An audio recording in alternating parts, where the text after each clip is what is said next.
The tension in Meridian Trust's marble lobby was electric. Ms. Johnson, the bank manager's voice dripped with condescension, deliberately loud enough for everyone to hear. Let me make this perfectly clear since you seem confused. Our Sapphire portfolio is for serious investors with verified wealth, not for people who are clearly out of their depth. We already have a worthy client for this opportunity, she said, pointing to the white woman in the conference room. I've been in banking for 18 years. I can spot someone who doesn't belong the moment they walk through that door.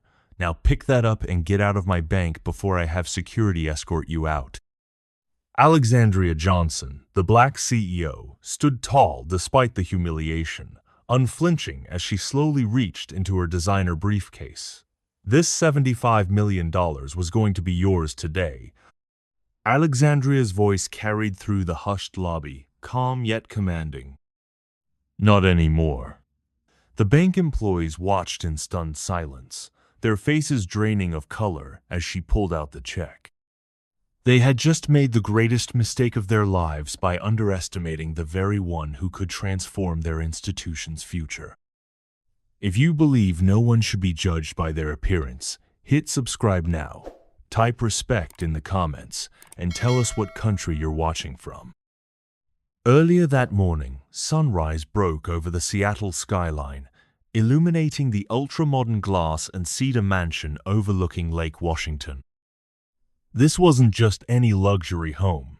This was the residence of Alexandria Johnson, founder and CEO of Horizon Innovations, one of the fastest-growing clean energy companies in North America. At 42, Alexandria carried herself with the quiet confidence that came from building something extraordinary from nothing. The daughter of schoolteachers from Oakland, she had leveraged her MIT engineering degree and relentless work ethic to revolutionize solar storage technology. Her patents had transformed how the world thought about renewable energy. Alexandria wasn't just wealthy, she was influential. Her Johnson Foundation had donated over $300 million to educational initiatives in underserved communities. 2 presidents had appointed her to climate advisory boards. When Alexandria Johnson spoke, people listened. Her smartphone chimed with a calendar reminder. Today wasn't just any day. Today, Alexandria was finalizing a $75 million investment with Meridian Trust, one of the oldest and most prestigious financial institutions in the Pacific Northwest. This wasn't merely a transaction. It was a strategic partnership that would fund her company's ambitious expansion into developing nations. The Sapphire portfolio paperwork looks good, Marcus Chen said, her chief financial advisor appearing in the doorway. All pre-approvals came through yesterday. The bank seemed very eager to close this deal. Alexandria nodded, picking up the investment portfolio from her nightstand. She flipped through the documents one more time. 60 pages of financial projections, risk assessments, and legal agreements. Everything was in order. The $75 million was a significant sum, even for someone of her wealth, but the potential impact made it worthwhile. Her mind drifted back to the virtual meeting with Meridian's investment team the previous week. Their faces on the video call had been all smiles and excitement when they realized who was interested in their Sapphire portfolio. Ms. Johnson, securing an investor of your caliber would be an honor for Meridian Trust. The bank's senior vice president had gushed. We'll roll out the red carpet treatment. Our executive suite will be prepared for your arrival. Her assistant Jamal entered, tablet in hand. Your 10 a.m. appointment at Meridian is confirmed. They sent over another email this morning. He turned the screen toward her, showing the message with its effusive language. We're thrilled to welcome you to finalize your investment. Our senior team will be waiting to provide our signature VIP experience. Alexandria smiled slightly. Thanks, Jamal. What's my schedule after the bank? Lunch with the governor at 12:30. Then your keynote at the climate summit at 3. The Secretary of Energy mentioned she might stop by for that. Alexandria nodded, making her decision. She reached past the designer suits, selecting dark jeans, a simple blouse, and a casual blazer. Expensive, but understated. She wasn't trying to impress anyone today. "Will you be taking the Porsche, ma'am?" Jamal asked, already reaching for the keys to her custom German sports car. "No," Alexandria decided. "The Volvo will be fine today." This detail mattered. Alexandria could have arrived in any of her luxury vehicles. The limited edition Aston Martin, the custom Porsche, or the vintage Mercedes. Instead, she chose the everyday Volvo electric SUV. Still a $70,000 vehicle, but practically modest compared to her other options. Alexandria drove herself downtown. No chauffeur today. The sleek Volvo glided into Meridian Trust's parking structure at precisely 9:45 a.m. Alexandria had always been punctual. 15 minutes early was on time in her book. She checked her appearance in the rear-view mirror, straightened her blazer, and grabbed her handcrafted leather briefcase containing the documentation and the $75 million cashier's check. Meridian Trust's headquarters dominated the financial district. 32 floors of gleaming glass and steel with the company's logo illuminated at the top. Alexandria entered through the revolving door. She approached the reception desk confidently. The young man looked up with a practiced smile that immediately faltered as his eyes took her in. There was a subtle shift in his expression, a momentary confusion, perhaps even disappointment, but quickly masked by professional courtesy. "Good morning," Alexandria said warmly. "Alexandria Johnson. I have a 10 a.m. appointment with the investment team regarding the Sapphire portfolio." The receptionist's eyes narrowed almost imperceptibly. His fingers hovered over his keyboard, but he didn't type anything. "Do you have confirmation of that appointment?"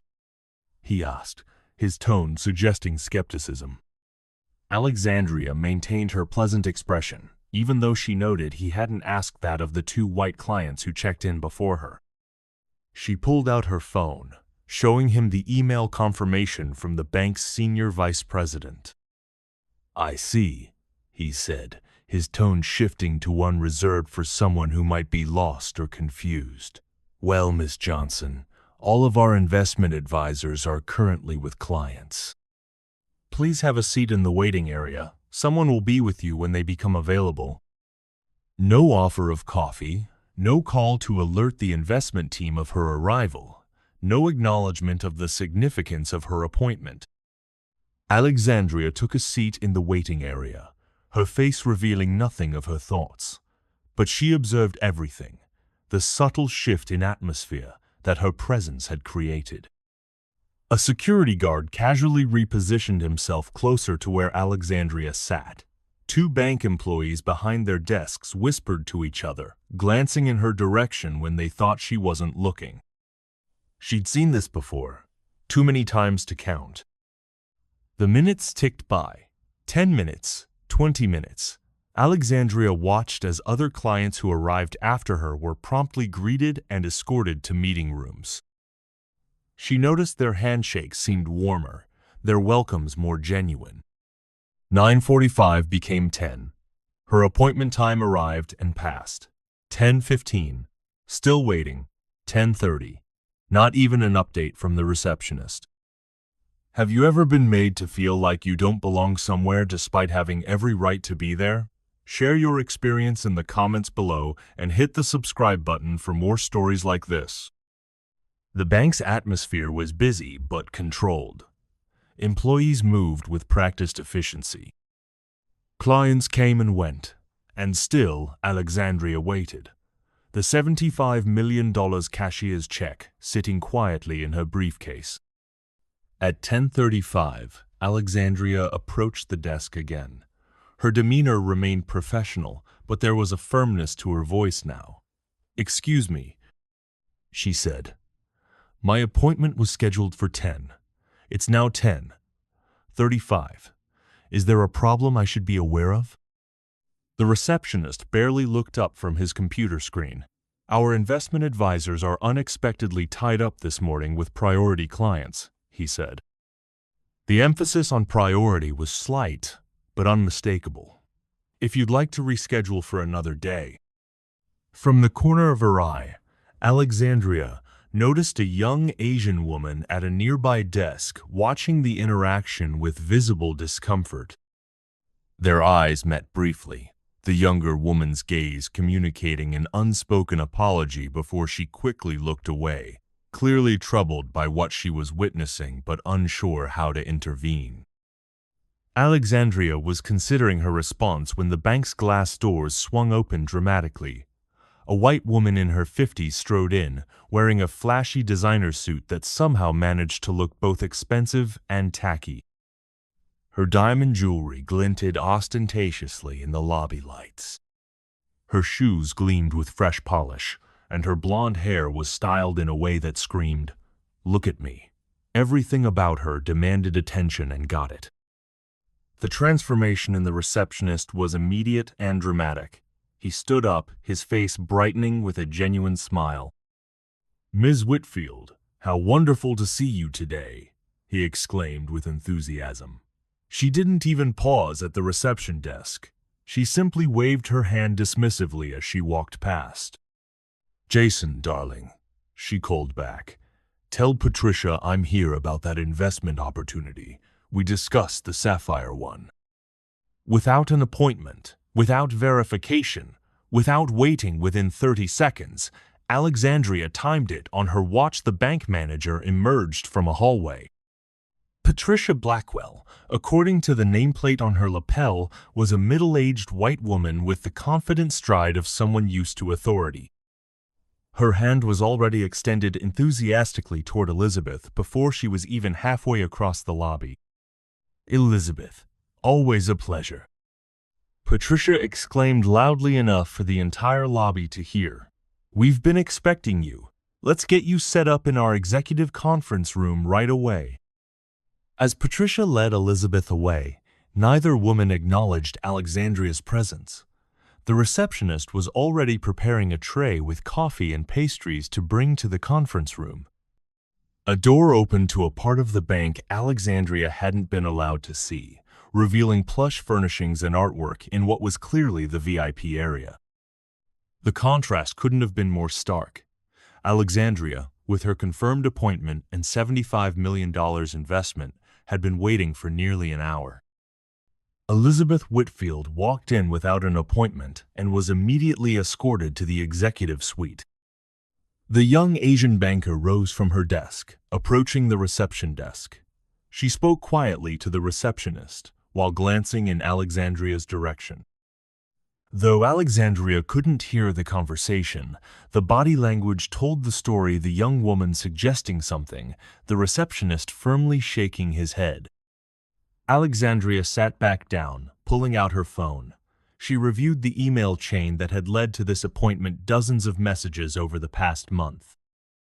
The bank's eagerness to secure her $75 million investment had been unmistakable in their written communication.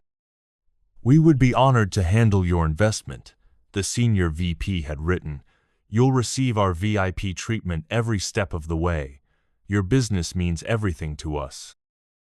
Yet there she sat, invisible, unimportant, unwelcome. Through the glass walls of the executive conference room, Alexandria could see Elizabeth Whitfield making herself comfortable, accepting a cup of coffee, laughing loudly at something Patricia said. The doors opened briefly as the receptionist delivered the refreshments, and Alexandria caught snippets of Elizabeth's booming voice.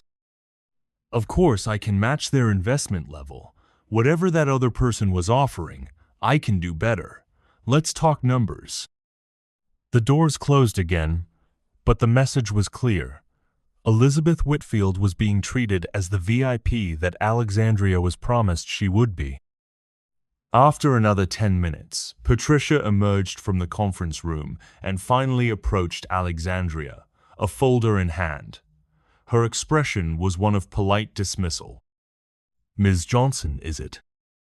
she asked, her tone making it clear she knew exactly who Alexandria was, but was deliberately mispronouncing her name. "I understand you're interested in one of our investment packages." Before Alexandria could respond, Patricia continued, glancing back toward the conference room where Elizabeth sat. "I should inform you that we're already in discussions about this particular opportunity with another investor. Perhaps investments with smaller minimums would be more appropriate for your situation." The implication was clear. Patricia had made assumptions about Alexandria's financial capacity based solely on her appearance. Alexandria stood, maintaining perfect composure. She'd faced this kind of prejudice before, though rarely so blatantly in a professional setting. "I believe there's been a misunderstanding," Alexandria said calmly. "I already filed my application for the Sapphire portfolio. I have an appointment confirmed by your senior vice president. I'm here to finalize the $75 million investment we discussed extensively last week." Patricia's eyebrows raised slightly, disbelief evident on her face. She opened the folder she was holding, revealing Alexandria's application with all its details, including the investment amount. "Yes. Well, about that." Patricia's voice trailed off as Elizabeth Whitfield emerged from the conference room, approaching them with the swagger of someone used to getting her way. "Patricia," Elizabeth called out. "Who's this you're talking to? I thought we were finalizing our deal. You said I was your priority this morning." Patricia turned toward Elizabeth, her entire demeanor changing. Her posture straightened, and her expression became deferential. "Just wrapping up here, Elizabeth. I'll be right with you." Elizabeth looked Alexandria up and down, making no attempt to hide her disdain. "Is this the other investor you mentioned? Come now. Surely you're not keeping me waiting for this consultation." The way she said consultation made it clear she didn't view Alexandria as competition for the investment opportunity. Patricia laughed uncomfortably. "Of course not, Elizabeth. As I was explaining to Ms. Johnson, Elizabeth Whitfield has expressed interest in this particular investment opportunity," she explained, turning back to Alexandria. "We'll be proceeding with her instead." Then came the moment that would change everything. Patricia deliberately took Alexandria's application, the one that had been pre-approved, the one that had been welcomed with virtual open arms just days earlier, and tore it in half right before Alexandria's eyes. "Your services won't be needed today," Patricia said coldly. "Perhaps try the community bank down the street. They handle smaller accounts." The torn application now rested in Patricia's hands, a physical representation of the disrespect Alexandria had just experienced. In that moment, as Patricia stood there holding the torn papers, employees around the lobby froze, watching the scene unfold. The receptionist suddenly seemed uncertain, but no one intervened. No one spoke up. Around the bank, customers and employees had fallen silent, sensing the tension in the air. All eyes were on Alexandria, waiting for her reaction. Elizabeth Whitfield stood smugly beside Patricia, both women clearly expecting Alexandria to simply walk away defeated. But Alexandria Johnson didn't become one of the most successful entrepreneurs in America by walking away from obstacles. And what no one in that bank lobby realized yet was that they had just made a $75 million mistake. If you were in Alexandria's shoes, what would you have done? Share your thoughts in the comments and click on the subscribe button now to not miss out on what's coming next. Alexandria Johnson remained standing in the lobby, but her mind was calculating, assessing, planning her next move with the strategic precision that had built her billion-dollar empire. Before Alexandria could respond, Elizabeth Whitfield stepped forward again, inserting herself physically between Alexandria and Patricia. "Patricia, get this woman out of here so we can continue our meeting," Elizabeth demanded loudly, not even bothering to acknowledge Alexandria directly. I don't have all day, and I'm certainly not sharing my investment opportunity with her. We were in the middle of discussing my commitment. Patricia hesitated for the briefest moment, a flicker of uncertainty crossing her features as she looked between the commanding presence of Elizabeth and the calm dignity of Alexandria.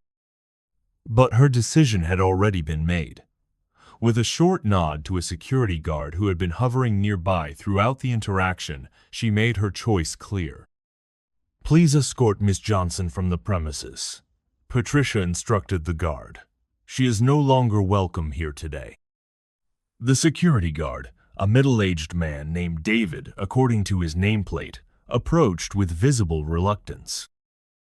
He had worked at the bank for 15 years and had never been asked to remove a well-dressed, calm client who had done nothing disruptive.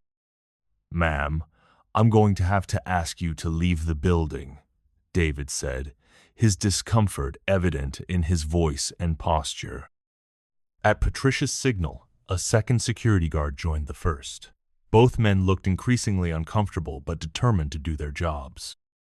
The situation was escalating rapidly, with more customers pulling out phones, some appearing to record the confrontation. Elizabeth stood smugly beside Patricia, arms crossed over her chest, a satisfied smile playing at the corners of her mouth as she watched the security guards approach Alexandria. "This is why I appreciate banking here, Patricia," she said loudly enough for everyone to hear. "You understand who the real clients are." As the security guards moved closer, Alexandria remained completely calm. With the steady hands of someone who had faced discrimination many times before and had learned to use it as fuel rather than fire, she reached into her pocket and pulled out her phone. The movement was unhurried. With the entire bank lobby watching in intense silence, Alexandria scrolled through her contacts and selected a name. She placed the phone to her ear. "Jamal," she said when her executive assistant answered on the first ring. "I need you to cancel the $8 billion acquisition deal with Meridian Trust immediately." The security guards hesitated, sharing an uncertain glance before looking to Patricia for guidance. Patricia herself seemed frozen in place, the torn application still in her hands as the gravity of the situation began to dawn on her. If this woman truly was Alexandria Johnson, if she truly was about to invest that much money. "That's correct," Alexandria continued. "No, I haven't been offered coffee. No, I haven't been shown to the executive suite. In fact, the manager, Patricia Blackwell, has just torn up my application in front of the entire lobby and is now having security remove me from the building. Yes, I'm quite serious." Patricia's face drained of color as the realization dawned that Alexandria might actually be who she claimed to be, and that they were now about to miss the biggest investment opportunity in the bank's history. The torn application in her hands suddenly seemed to burn like a hot coal, evidence of a colossal misjudgment that could not be undone. The security guards took a step back, no longer advancing toward Alexandria. Elizabeth Whitfield's smug expression faltered, uncertainty creeping into her features as she watched the demeanor of the bank staff transform in real time. The lobby remained in suspended animation, every person present witnessing what was rapidly becoming a pivotal moment for Meridian Trust, a moment when prejudice and presumption were about to exact a catastrophic cost. The security guards approached Alexandria with visible hesitation, their training conflicting with their growing uncertainty. David, the older guard, kept glancing back at Patricia as if seeking confirmation that they were really supposed to remove this calm, well-dressed woman who was now speaking directly to the bank's chairman. The younger guard, his hand nervously resting on his radio, positioned himself to Alexandria's left while keeping a respectful distance. "Ma'am, I need to ask you to end your call and come with us," David said, his voice lacking conviction. Alexandria continued her conversation with William Barnes, explaining the situation with the measured precision of a woman accustomed to high-stakes negotiations.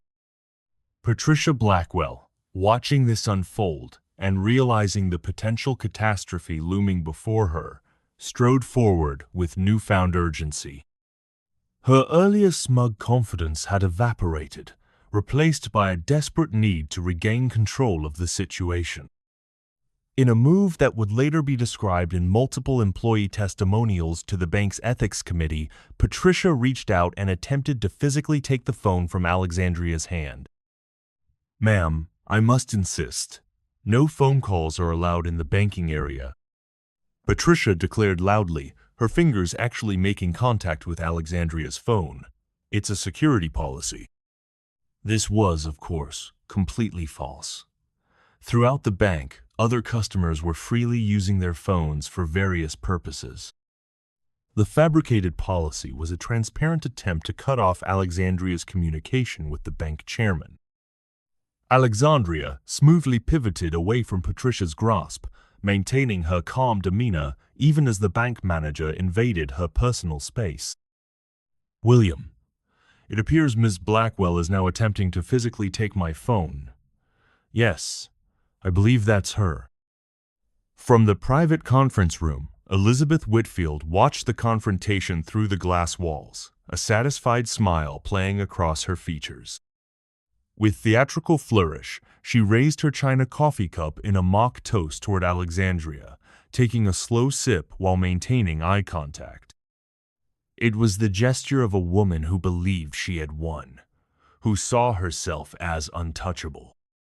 The tension in the bank lobby had reached a breaking point. Customers had stopped pretending to conduct their business and were openly watching the drama unfold. Some had their phones raised, recording the incident. Bank employees stood frozen at their stations, uncertain how to proceed as their manager created an increasingly volatile situation. Just as Patricia made another grab for Alexandria's phone and the security guards moved closer, the main doors to the bank burst open. William Barnes, chairman of Meridian Trust and member of the city's financial elite, rushed into the lobby with an expression of alarm.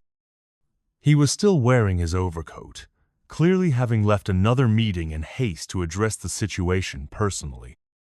"Patricia, what in God's name is happening here?" William's authoritative voice cut through the tension like a knife. Patricia froze, her hands still outstretched toward Alexandria's phone. The security guards immediately backed away. Elizabeth Whitfield's smug expression faltered as she lowered her coffee cup, suddenly alert to the changing dynamics. "Mr. Barnes, we were just handling a situation with an unverified individual who's disrupting," Patricia began, but William cut her off with a sharp gesture. "Alexandria," William said, approaching with his hand extended, "I am profoundly sorry for whatever has happened here. I came as soon as I got the call from the board." The two shook hands, the familiarity of their greeting making it immediately clear to everyone present that they knew each other well. Patricia's face drained of color as the full magnitude of her mistake became apparent. Before William could say more, Mei Lin approached quickly, tablet in hand. Her usual deference to authority was temporarily overshadowed by a sense of urgent purpose. "Mr. Barnes, you need to see this immediately," Mei said, offering the tablet to the bank chairman. "I've been trying to alert management about this situation all morning." William took the tablet, his brow furrowing as he reviewed whatever information Mei had presented. The chairman's expression transformed from confusion to shock to grim resolve in the span of seconds. "How long have you had this information, Mei?" William asked, his voice now deadly serious. "3 days, sir," Mei replied. "I filed the suspicious activity report on Monday when I noticed the pattern. I tried to bring it to Ms. Blackwell's attention twice, but she told me to mind my own business." William's face hardened as he handed the tablet back to Mei. "Print this and have it ready for the authorities." As if on cue, the bank's doors opened again. Two police officers entered, scanning the lobby with professional detachment. Patricia straightened her jacket and moved toward them with a confidence that seemed increasingly misplaced. "Officers, thank you for responding so quickly," Patricia said. "We have an individual who needs to be—" "Detective Wilson, Fraud Division," William interrupted, addressing the senior officer directly. "Thank you for coming so promptly. The situation has developed beyond what Ms. Blackwell described to you on the phone." The detective nodded professionally to William. "Mr. Barnes, what can you tell me about the situation?" What happened next would later be described by witnesses as the most dramatic plot twist they'd ever seen outside of a movie. William Barnes, chairman of Meridian Trust, pointed not at Alexandria Johnson, but directly at Elizabeth Whitfield, who remained in the conference room, now looking considerably less comfortable. "That woman, Elizabeth Whitfield," William said firmly, "has been attempting to commit fraud against this institution. We have documentation of falsified financial statements, check kiting between accounts, and an attempt today to secure investment access to our Sapphire portfolio through misrepresentation of assets." The detective's expression remained professional, but his posture shifted immediately to alert. His partner moved subtly to position herself with a clear view of Elizabeth. "Furthermore," William continued, "she has apparently convinced my bank manager to deny service to one of our most valued clients in order to pursue this fraudulent opportunity." He gestured respectfully toward Alexandria. Elizabeth Whitfield, seeing the focus of attention shift dramatically to her, stood up abruptly in the conference room.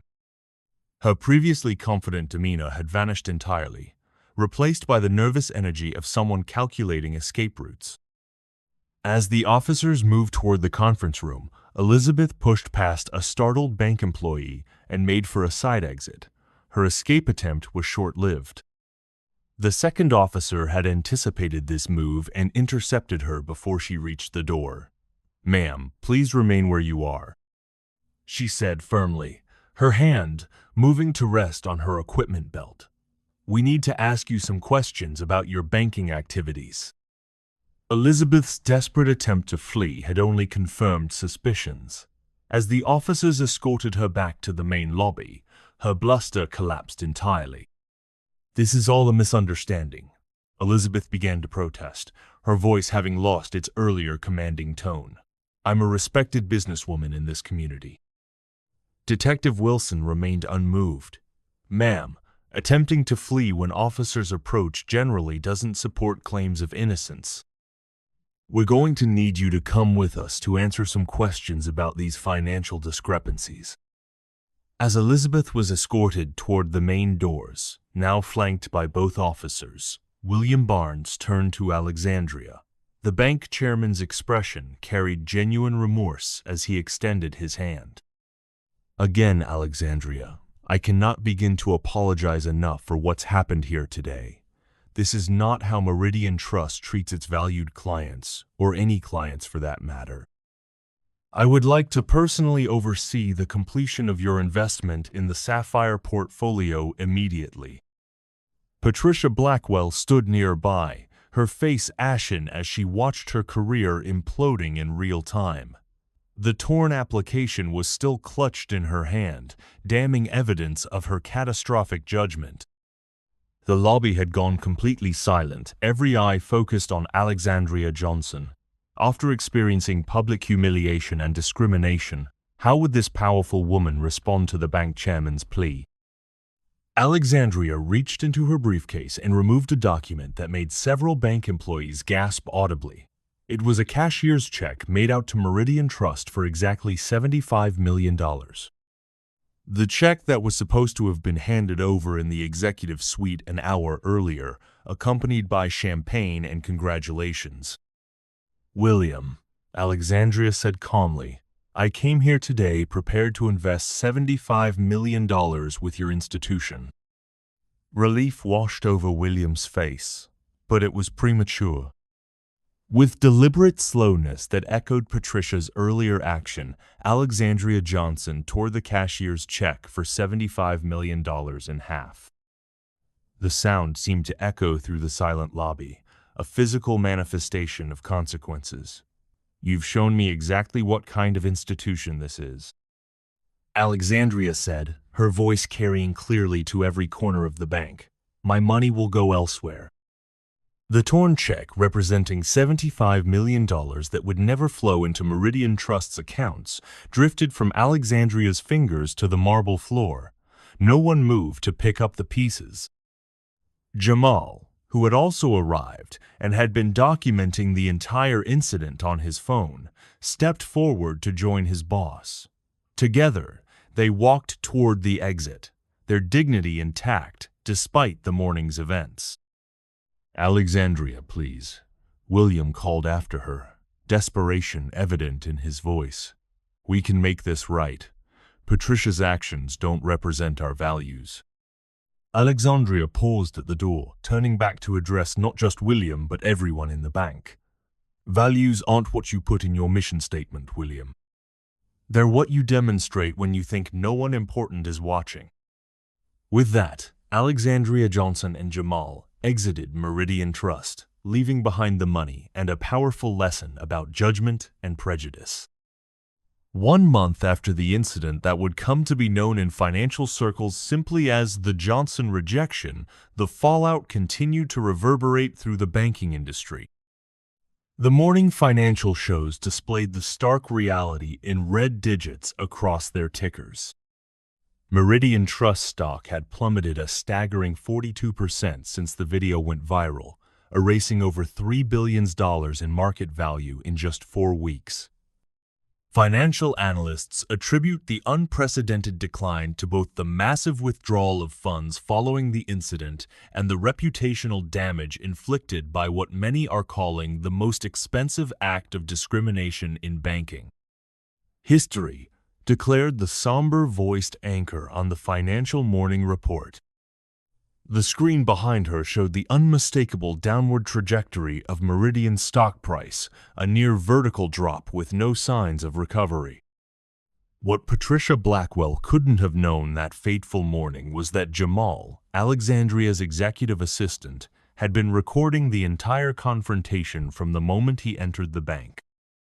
The high-definition video captured every word, every dismissive gesture, and ultimately the tearing of both the application and the $75 million check. It had been uploaded to social media platforms within hours of the incident. The footage had spread with the unstoppable force of a digital wildfire. Within 24 hours, it had been viewed over 30 million times. Within 3 days, it had become the centerpiece of national news broadcasts, morning shows, and late-night monologues. The hashtag #BankingWhileBlack had trended for 2 straight weeks. Corporate sponsors and major clients began distancing themselves from Meridian Trust almost immediately. Statements of reviewing our banking relationships from major corporations signaled the beginning of a mass exodus of institutional funds. High net worth individuals, concerned about both the ethical implications and the bank's plummeting stock value, transferred their accounts to competitors at an unprecedented rate.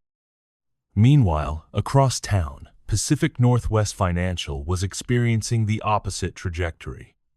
Their stock had surged 28% in the same period, largely attributed to a single new client relationship. Alexandria Johnson had not only transferred her personal and corporate banking to Pacific Northwest, but had made the $75 million investment with them instead. Pacific Northwest Financial is proud to announce the successful launch of our Sustainable Energy Investment Fund, made possible through our new partnership with Horizon Innovations, their press release stated.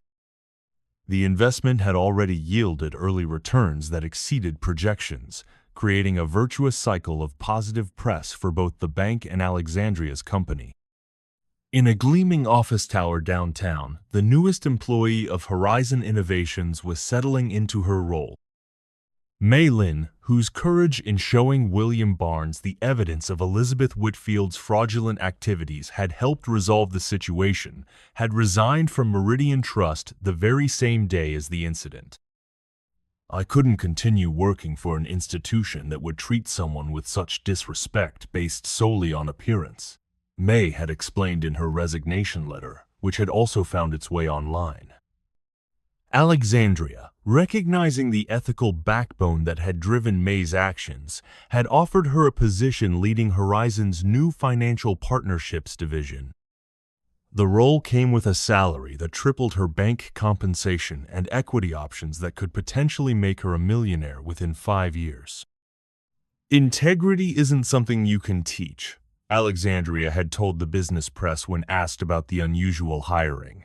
"May showed the kind of character I want in my organization." She was willing to risk her job to do what was right, even when those in authority were trying to silence her. Across town, in a much less glamorous setting, Patricia Blackwell sat in a plastic chair in a waiting room, nervously adjusting her jacket before yet another job interview. The past month had been a cascading series of rejections. The viral video had made her face instantly recognizable in financial circles, and her name had become synonymous with costly discrimination. Her termination from Meridian Trust had been announced in a press release just 48 hours after the incident. Meridian Trust has parted ways with Patricia Blackwell effective immediately. "This decision reflects our commitment to ensuring all clients receive respectful professional service, regardless of appearance, race, or background." The statement had done little to stem the tide of account closures and stock devaluation. Patricia had applied for 22 positions at various financial institutions in the past month. 0 callbacks, 0 offers. Her 18-year career in banking had effectively ended the moment she tore that application in half. In the county courthouse, Elizabeth Whitfield's legal troubles were mounting by the day. What had begun as an investigation into attempted fraud at Meridian Trust had expanded dramatically as forensic accountants began examining her financial activities. The charges now included check kiting, wire fraud, falsification of financial documents, and attempted theft by deception. The defendant established a pattern of fraudulent activity spanning at least 9 financial institutions, the prosecutor had stated at the preliminary hearing. Ms. Whitfield created the illusion of wealth and used that illusion to attempt to gain access to investment opportunities and credit lines for which she was not qualified. Elizabeth's attorney had tried unsuccessfully to have the charges reduced. "My client simply engaged in aspirational financial planning," the lawyer had argued, a statement that prompted audible scoffs from the courtroom gallery. The judge had been unmoved. Aspirational financial planning does not include presenting falsified bank statements and attempting to secure $75 million investment opportunities through deception, she had replied, setting bail at an amount Elizabeth predictably could not afford. While these individual stories played out, Alexandria Johnson had channeled the experience into creating lasting change. Within 2 weeks of the incident, she had established a financial equality initiative, committing $15 million of her personal fortune to fund its activities.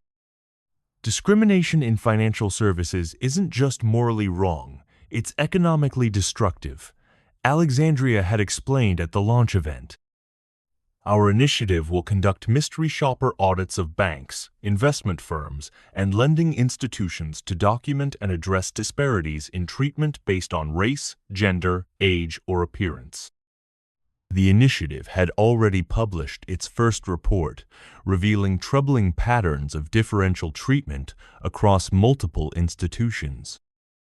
Major banks, eager to avoid becoming the next Meridian, had begun implementing new training programs and accountability measures almost immediately.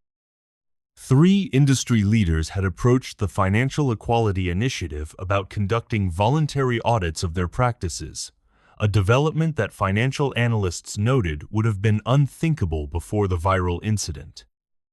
Change was happening with unprecedented speed. 6 weeks after the original incident, an unusual group gathered in the lobby of Meridian Trust.